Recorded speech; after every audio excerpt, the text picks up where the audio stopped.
Hello and welcome back, everyone, to Magic the Gathering set explorations on Rocket Rabbit Commentaries. And in this episode, Cloud decided that because we wanted to see more really powerful enchantments going around, that we were going to do Morningtide, which is the middle set between Evening Tide and oh, what the hell's that other one? Is it Shadowmoor? I don't think it's Shadowmoor. No, and I also don't think it's Fifth Dawn, though. I think Shadowmoor predates this by about 3 years.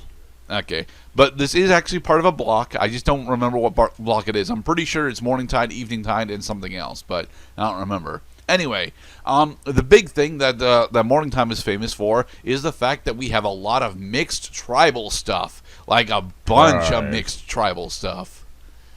The elves, the goblins, the shamans, merfolk, the warriors, the rogue, the giants, the warriors, and explicitly at the top end of everything, the elementals.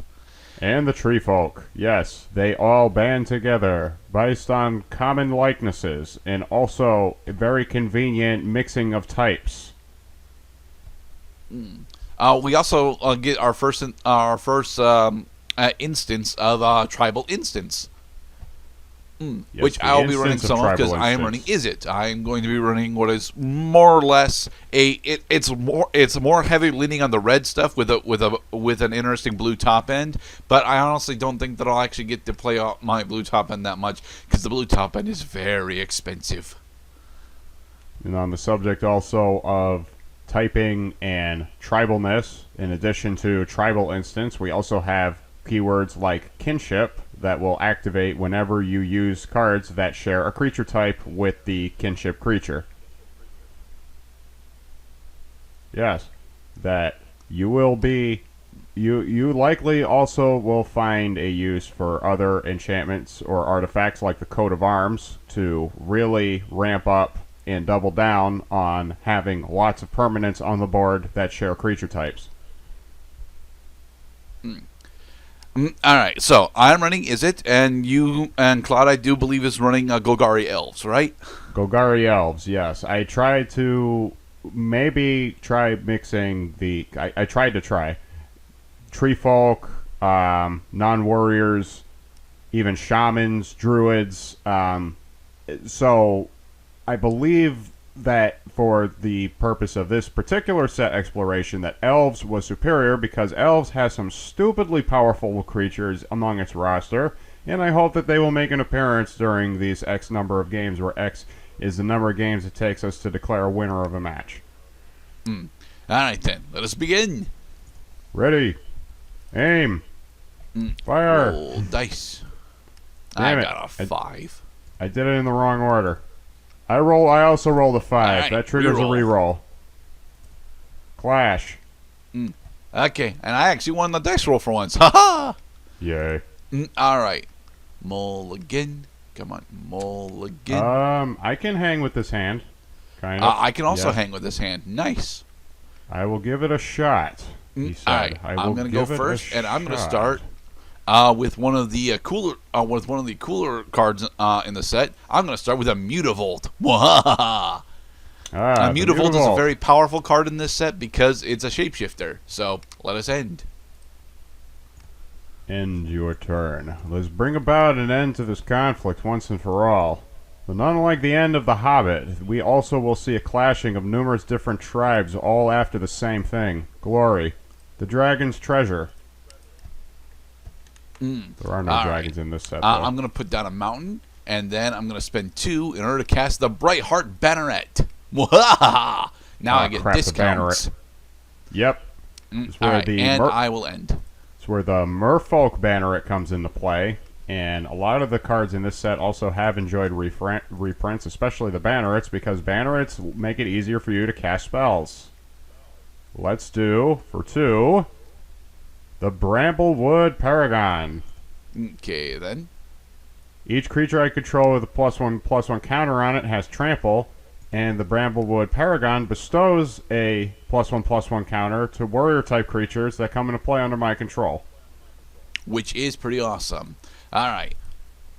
So, I'm going to put down an island, and then I'm going to spend 3 in order to cast the Warspike Changeling. And I can do that because as the Warspike Changeling is a shapeshifter and a changeling, it is treated as an elemental. Ha-ha!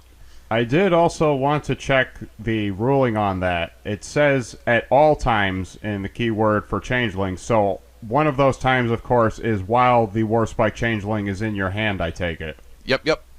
Only because I never formally looked up the ruling as I probably should have. Alright, and with that, I will end. Changelings have uses. That's why many of them also have enjoyed reprints. Mm-hmm. Yoink. Oh, thank God, it's mana. Okay, so that means I get to take off. I'm going to pay 3 to cast Winnower Patrol. Alright, so he enters with, the battlefield with a 1/1 counter. And it also has a beginning of the upkeep ability, which will not activate until the beginning of my next upkeep. And because you're showing a 3/3, I'm going to pass to you. Alright then.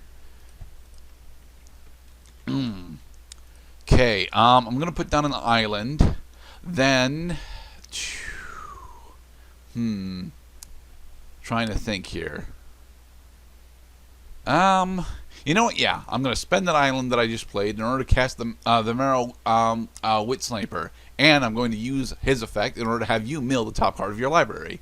Top card of my library was the Wolf Skull Shaman, Yes. an elf creature, which would have caused my Winnower Patrol to trigger. So phooey. Alright, next I'm going to spend a red and cast Shard Volley, sending this tapped island to the grave in order to kill your Winnower Patrol. Winnower Patrol is now dead, because it only had 3 toughness. But interesting that you would sacrifice mana so early in the game. And I'm also going to spend 1 in order to have my Mutavault become a 2/2 changeling until end of turn. Interesting. Okay. Okay, so I'm going to attack on the ground for 5. Attacking on the ground for 5.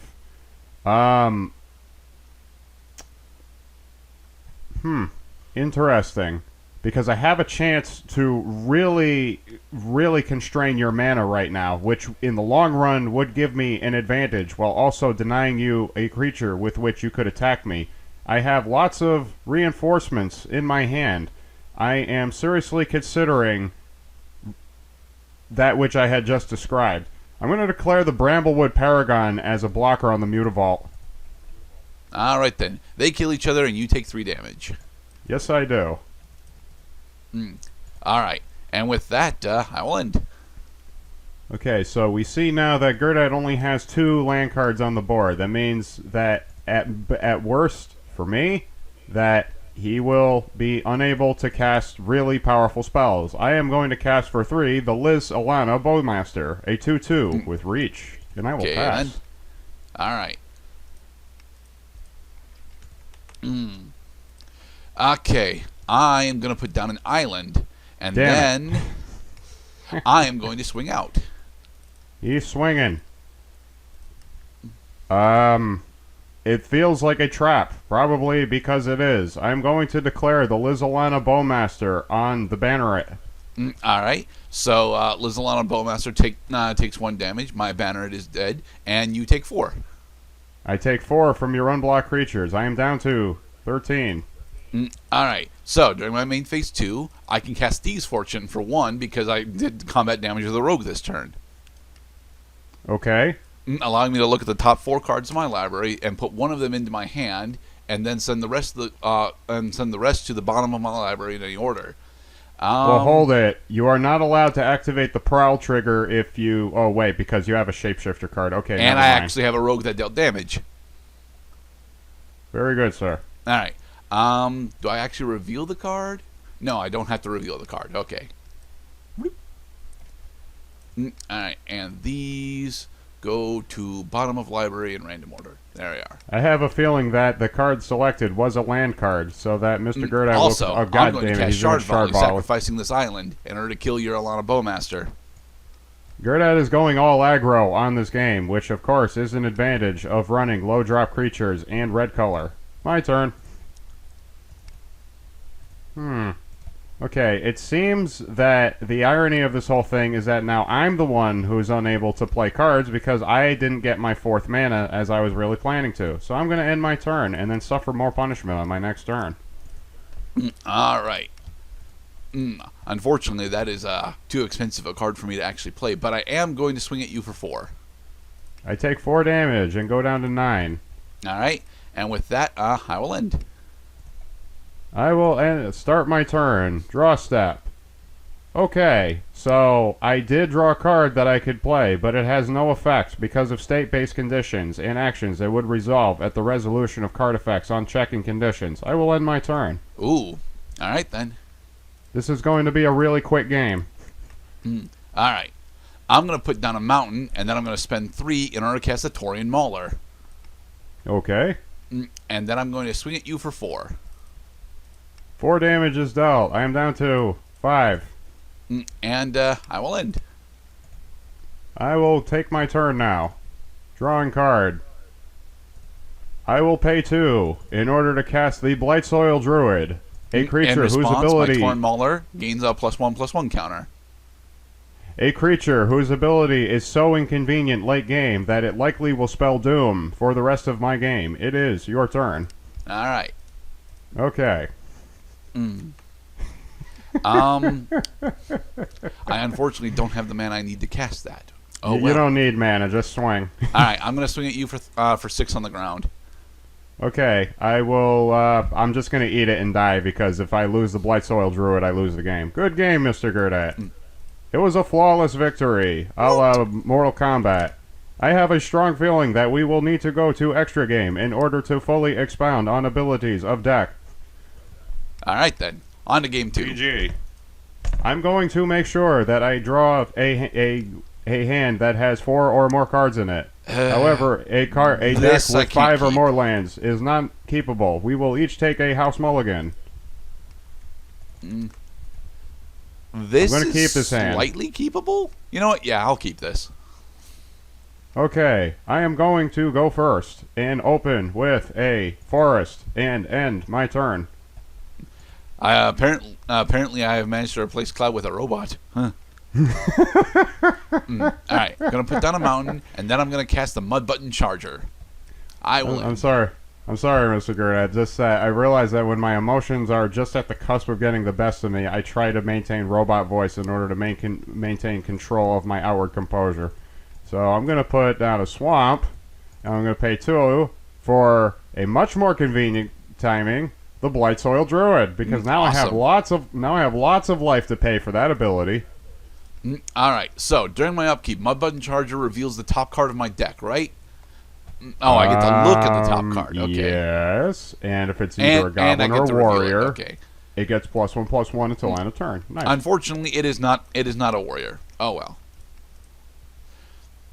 Okay. So I'm gonna put down an island, and yeah, I'll end.